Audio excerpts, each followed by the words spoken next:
My old boss, let's call him Mr. Henderson, was the kind of micromanager who made life a living hell. He worked at a mid-sized data analytics company, where I was employed as a mid-level data scientist. He thrived on control and absolutely loathed being questioned, even if he was demonstrably wrong. Now, I wasn't exactly a pushover, and that led to more than a few tense moments in our office. But one incident in particular, well, that's a story for the ages. It all started with Operation Bumble Bee. The company was launching a new service, predicting customer churn for small businesses, and Mr. Henderson, bless his control-freak heart, decided he was going to personally oversee every single aspect of the project. He hadn't coded anything substantial in years, and his understanding of modern machine learning techniques was, shall we say, outdated. But try telling him that.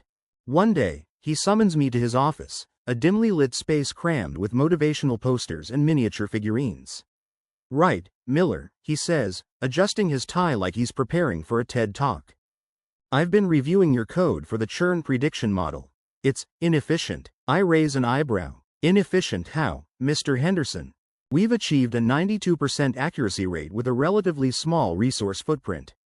He waves his hand dismissively. "Accuracy isn't everything, Miller. I want optimization. I want efficiency. I want less code."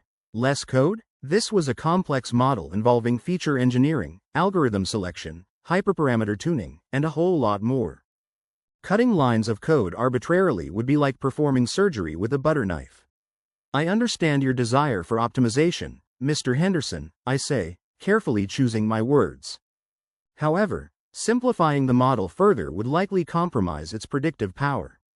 He leans back in his chair, a smug look plastered on his face. "Nonsense, Miller. You're overcomplicating things. I want you to rewrite the entire model, reducing the lines of code by at least 40%. Do you understand? 40%? That was insane." I push back, explaining the potential consequences, the risks to accuracy, the sheer impracticality of it all. But he wouldn't budge. He was the boss, and what he said went. The cherry on top was he wanted it done by next Friday, a week away. "Consider it a challenge, Miller," he says, a predatory glint in his eyes. "A chance to prove your ingenuity." I leave his office fuming. I spend the rest of the day brainstorming, trying to find a legitimate way to meet his ridiculous demands without completely destroying the model. I consider everything: code refactoring, algorithm replacement, even employing more efficient libraries. But nothing comes close to a 40% reduction without significant compromises. Then, as I'm staring blankly at my monitor, a devilish idea pops into my head.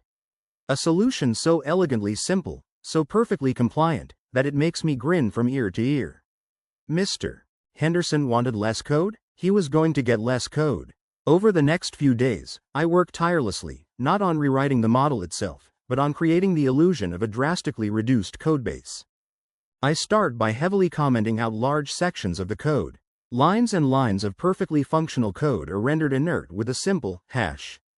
I also rename variables and functions to single letters, I, J, K, A, B, C, to shorten the files.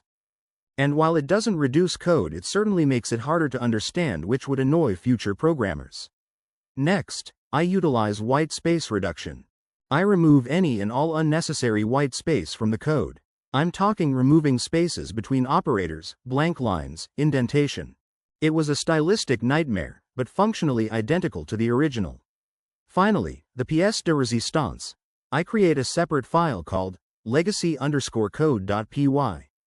This file contains all the code I've removed through commenting out, whitespace reduction, and shortening names.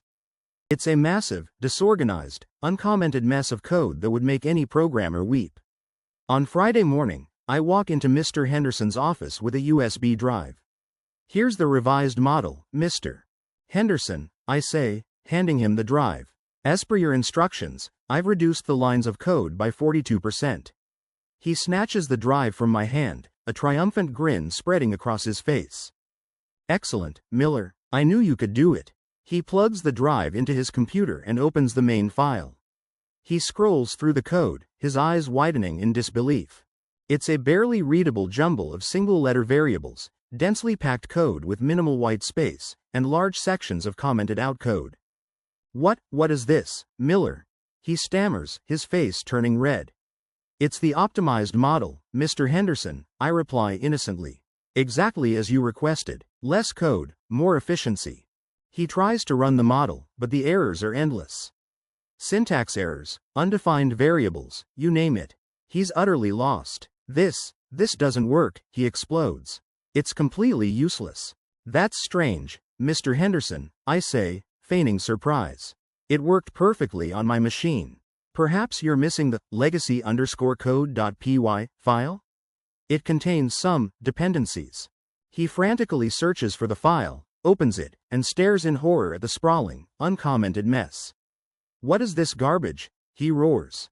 It's the original code, Mr. Henderson, I explain calmly. The code that was deemed unnecessary for optimal performance. You know, the 42% we removed to achieve your target. It has some dependency libraries you need in order for it to run. The realization dawns on him. He's been outsmarted, played like a fiddle. He opens his mouth to scream, but no sound comes out. He just sits there, speechless, his face a mask of impotent rage. Is there anything else, Mr. Henderson? I ask, a polite smile on my face. He just glares at me, then waves his hand dismissively. I take that as my cue to leave. Over the next few weeks, Mr. Henderson avoids me like the plague. He quietly hires a consultant to untangle the mess I created. The consultant, after spending a week trying to decipher my optimized code, reportedly quit, citing irreconcilable differences with the codebase. Eventually, the original model was reinstated, and Operation Bumble Bee launched successfully. Mr. Henderson never mentioned the incident again. He also never asked me to reduce the lines of code in anything ever again. The best part? No one could ever accuse me of insubordination. I followed his instructions to the letter. I delivered exactly what he asked for. It was a masterclass in malicious compliance, and it remains one of my proudest professional achievements. I heard through the grapevine he went to therapy for it because he never understood how I did it. To this day, I still don't think he understands.